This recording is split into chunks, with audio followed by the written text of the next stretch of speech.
मनोज जरांगे यांनी देवेंद्र फडणवीसांना काय इशारा दिलेला आहे तोही जाणून घेऊया। इतके लोक देणार, पण इतके कोण? इतक्यांना कुठे जागा आहे? करोडोत लोक आहेत। मग तुम्ही जर आमचे ट्रॅक्टर अडविणार, त्यांच्यावर गुन्हे दाखल करणार किंवा मग गाड्या अडविणार आणि त्या ट्रॅक्टरवाल्याला जप्ती म्हणणार, तुम्ही आडवावर कसं काय अडवितात?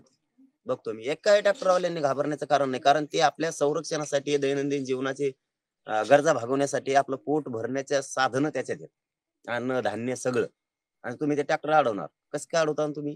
कोण जप्त करतं बघूया।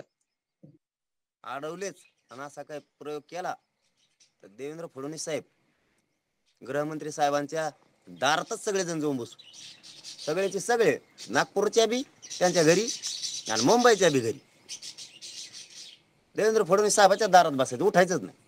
मग करोडोच्या संख्येने त्यांच्या दारात जाऊन बसायचं। आडवा तुम्ही कसे गुन्हे दाखल करताय बघूया।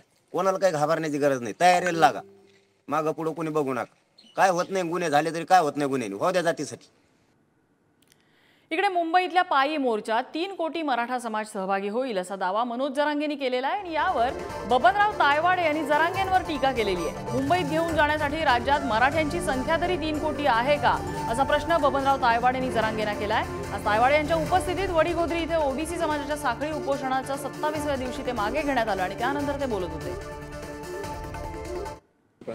तसं पाहिलं तर मुंबईतले सगळेच ग्राउंड लागणार आहेत जवळपास सगळे, कारण आता एवढा 2-3 कोटी समाज बसायचा आहे, हे चॅलेंज।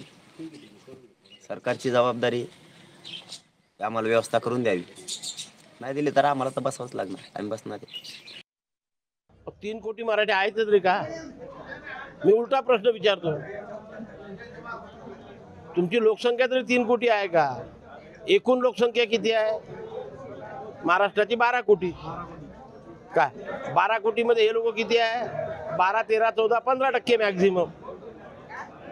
काय मग 12 कोटीच्या 15% काळा तुम्ही किती होते? आणि त्याच्यातले का 100% जाणार आहे का घराला कुलप लावून? बोलताना कुठेतरी आधार पाहिजे असतो।